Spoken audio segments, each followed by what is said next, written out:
Our next contributor is from the Royal College of Physicians, and Sarah Clarke is the Vice President of the Royal College and past President of the British Cardiovascular Society. Dr. Sarah Clarke, your thoughts? Alistair, thank you very much. So I'm representing the Royal College of Physicians. It was not surprising to us that within days of COVID-19 surge, the whole of the NHS responded as a tour de force. The members and fellows of the Royal College of Physicians found very quickly that all their annual leave was cancelled and unsociable rotas were drawn up and accepted as inevitable. All our elective work was cancelled, outpatients, investigations and treatments. And alongside this, there was this quiet crisis of Britain's missing patients that emerged, the cancer, the heart attack and the stroke patients, with a 50% fall in A&E presentations. As you've heard, physicians were redeployed. 29% of ours were working outside their specialist area, alongside others upskilling. We've talked about nurses and other professionals who were redeployed as well. And they upskilled to provide care on COVID wards and ITU. The trainees, their exams and rotations have been disrupted. And with a call for retired and finally medical students to the front line, it's been very clear to us that there is a workforce shortage. There was, has been, and remains impact on physical and mental well-being, compounded by many losing colleagues, family and friends. But every area of trouble gives a ray of hope, and the one unchangeable certainty is that nothing is certain or unchangeable, as JFK said. And during this pandemic, we have worked better together across teams, across departments, across trusts and across the system. We've been innovative, redesigning pathways, adopting new procedures, passports effectively to work in different trusts, adopting new technologies, remote monitoring, virtual clinics. We've emptied our outpatient department, multidisciplinary team working and numerous Teams meetings. And as many have said, we don't want to go back to the old ways. But whilst there is overwhelming enthusiasm to embed the change, we need to pace ourselves, as this is a long road ahead of us.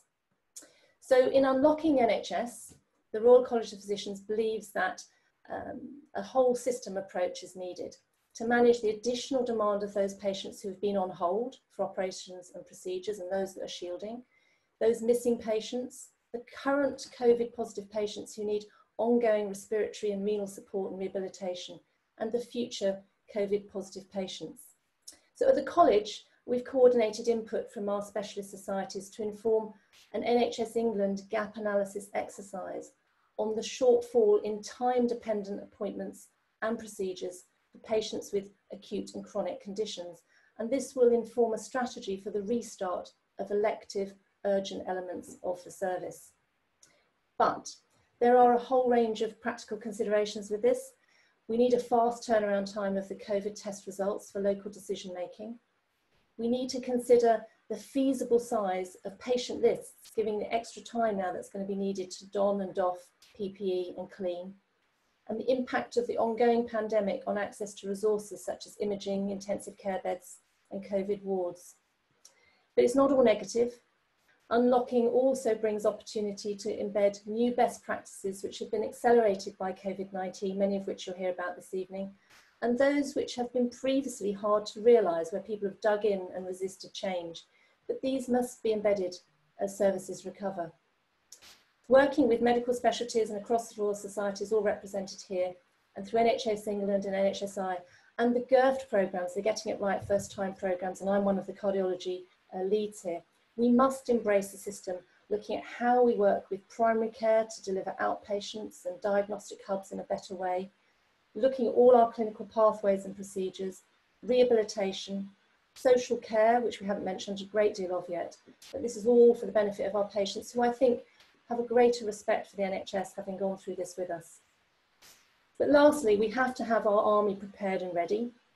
The well-being of our workforce is paramount, but we need to bring forward the NHS People Plan. We need further significant expansion of the medical school places, fast tracking of our physician associate regulation, increased support for flexible working patterns and working from home where appropriate, and recognition of the contribution of international staff through granting of indefinite leave to remain. So let's not limit our challenges, but challenge our limits. as we take this long, winding road ahead, and we look forward to the challenge ahead.